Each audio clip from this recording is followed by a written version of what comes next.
Hi everyone! I hope that you guys are doing amazing where guys and gals are doing amazing wherever you are in the world.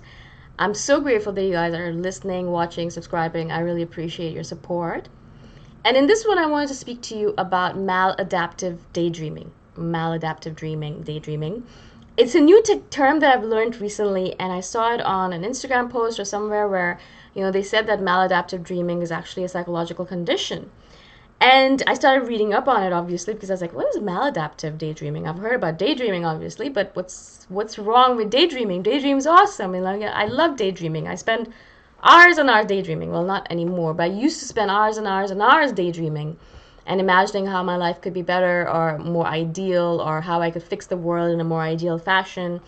And in general, INFJs as individuals, we spend a lot of time, a lot of our days daydreaming. We spend a lot of our time in our heads imagining a better life, or imagining a better situation, or imagining perfect relationships, or imagining what we would say in a perfect situation, or how we would argue with someone in a perfect manner, or things like that. We're always imagining all of these perfect situations, these ideal situations, and then we're daydreaming about them, right? And we'll repeat that reel over and over again, that movie reel in our heads, and we could spend an entire day that way.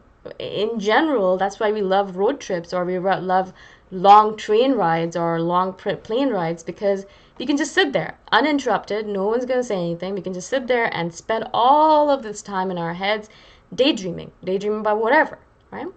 And so in general, as an INFJ, as a person, I assumed daydreaming was great because, I can dream about all these different things and perhaps make them happen in my life. I think one of the reasons why I quit my job and moved to Chiang Mai was because of my daydreams, because I daydreamed all the time about being location independent, about being free to do what I wanted to do, about writing all the time, about creating all the time, things like that. And I was like, all right, enough is enough. Enough daydreaming about it. Let's actually do something about it to make it happen. Now, of course, that's where the disconnect comes in for INFJs or for maladaptive daydreamers, is that maladaptive daydreamers, they only dream about what their ideal situation is going to be like, what their ideal life is going to be like. They spend a lot of their time and days daydreaming about what's going to happen, or what might happen, or what could happen, but they run away from reality in this manner. They run away from the real situation that's happening in their life, and they don't actually take care of their real life situation or real life tasks while they're daydreaming. So what happens with an INFJ is that we'll spend so much time in our heads that we'll forget to pay our bills, or we'll forget that we need to actually get a job in order to live the life that we want to live, or that we actually need to get going. We need to actually do some work about it. For example, for me, I daydreamed about being a writer for so long, for 10 or more years. I was like, oh, I'm going to be a great writer. I'm going to write amazing things. People are going to love my writing, la, la, la, la. But did I write a single word during that entire time? No, I did not write a single word during that entire time. I wrote nothing at all. And so, of course, how was I going to become a writer? By my daydreams? No, it's not going to happen that way. You actually have to do something in your real life in order to make your daydreams come true. Of course, dream. I'm not saying that don't dream. Dream, but make sure they actually have the foundation underneath for all of those daydreams. Have all those castles in the sky, right? Have all those castles in the air, but then build a foundation underneath it. Do something in your real physical reality in order to make those dreams come true. Now, I don't daydream about being a writer anymore. Now, of course, sometimes I'll be like, oh, cool, this book I wrote is great. It's going to do amazing, blah, blah, blah. So I'll have dreams like that. But then I'm writing. I'm actually writing, and I'm actually putting myself out there, and I'm actually publishing my novels. I'm actually marketing them. And so I'm actually doing something in my real life in order to prove or to make these daydreams come true. Now, I just want to read a couple of things that they say about maladaptive daydreamers. So some of the things that they have, symptoms that they have, is highly vivid and immersive daydreams. That's actually an INFJ's forte. We are very good at daydreaming, at having these daydreams where we literally feel like we're in them. It's so immersive. It feels like it's virtual reality. It's like we're in it and we're doing it, and it feels so real. Another thing is abnormally long daydreams that are hard to escape. I know a lot of my INFJ friends will say to me, they're in these daydreams and they daydream all day long, and it's so hard for them to pull themselves back to reality. They could spend their entire days and entire night just daydreaming about all of these random things. Very hard to escape from these beautiful daydreams because they're so addictive. You want to be in that ideal reality. You don't want to be in this blah reality that you're in right now, because your life probably sucks. That's why you're daydreaming, right? You don't like your life right now. You hate it. And that's why you're trying to run away into an ideal reality. If you really loved your life right now, you wouldn't daydream. People who love their lives and are actually living their dreams are not sitting there daydreaming all of their days away, because they have real work to do. They're living their dream lives. They don't want to daydream, right? Another thing is an inability to carry out daily tasks. Now, of course, if you're spending all of your time daydreaming, you're not actually getting your work done, right? So if you're daydreaming all day long and you have work to do, instead of daydreaming, you should actually be going off and doing that work. You should be sitting down at your desk and writing out your words, or sitting down at your desk and doing your work, making money, whatever you're trying to do with your daily life, right? Unfortunately, as an INFJ or as a maladaptive daydreamer, we are unable to pull ourselves back to our daily tasks. They're so boring, right? I mean, why do our daily tasks when we could be in our daydreams that are so much fun and we're having such a blast in them, and our reality, like our physical reality, really sucks? And so we're like, why? Why should I go back to that reality? Why not just spend all of my time in a daydream? Unfortunately, as I said, we forget to pay bills, we forget to do important things because we're spending way too much time in our daydreams. And I know I've done that in the past. Another thing is that daydreams triggered by external events or stimuli, such as watching a film or listening to music.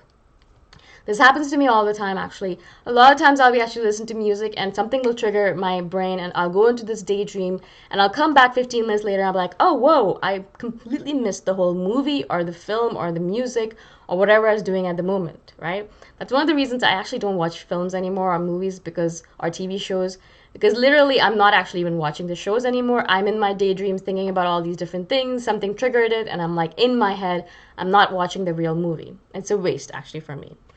Another thing that is a big one for INFJs and for daydreamers, maladaptive ones, is sleep disruption and insomnia. Now, you guys, if you're an INFJ, you probably know that you spend a lot of time in insomnia mode. And it's not, sometimes it's because you're overthinking, but a lot of times actually it's because you're daydreaming, because you're in your head and you have all these dreams and you want to make sure it goes well and you don't want to stop daydreaming and you want to keep on going with it. And instead of sleeping, you're making up all these stories in your head. I know because I've done this in the past where, I was like, I get into bed at like 9 p.m. or 10 p.m. and I'm like, all right, I'm going to get to sleep. And I start daydreaming or night dreaming and actually dreaming and making up stories in my head. And the story is so enticing and so interesting. I don't want to leave. I want to stay in the daydream. And so I don't sleep and I don't sleep and I don't sleep. And then eventually my brain is so frazzled and so worked up that I can't go back to sleep. There's no way I could even sleep. And then the whole night's passed by and I just haven't had any sleep at all. Right? The last thing that they say is, and this one I don't know if I've actually done, I'm sure I have, but this is unconscious, so we can't actually feel it ourselves. It's a repetitive and unconscious movement when daydreaming, such as rocking back and forth or twitching. Now, of course, as it says, it's unconscious, so you wouldn't know if you actually felt it. I have never felt it myself. I do notice that my head sometimes starts moving, or when I'm daydreaming, it starts shaking back and forth. Maybe that's the twitching that they're talking about, but of course it's unconscious, so I'm not really sure. You'd have to ask someone who's living with you to notice that for you.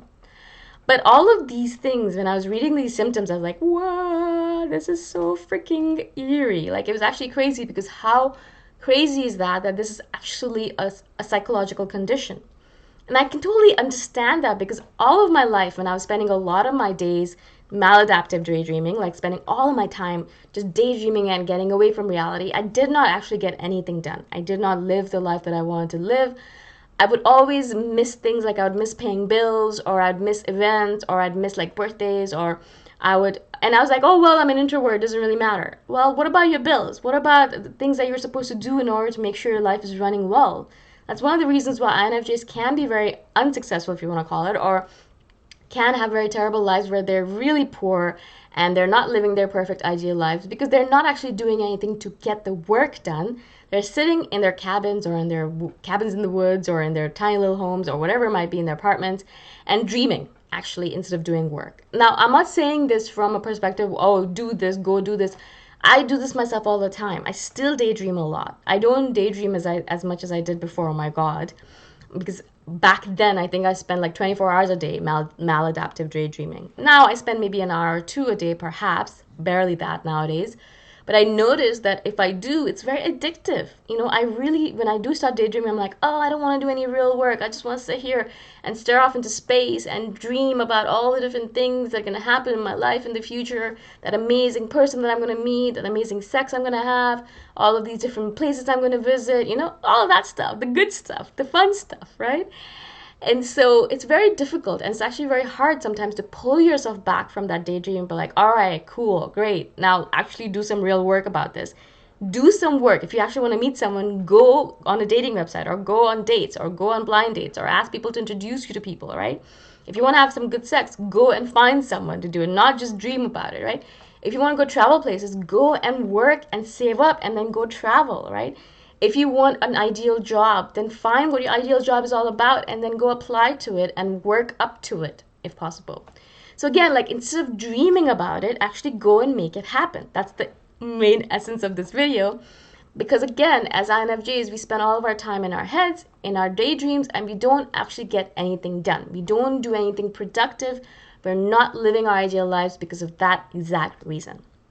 Now, I do recommend, I'm not a psychologist, but I thought this is fascinating. So obviously go and check it out online. Go if that applies to you. There are scales, maladaptive daydreaming scales. So there's spectrums that you could be on. You could be a really, really high on the spectrum, or you could be very low on the spectrum.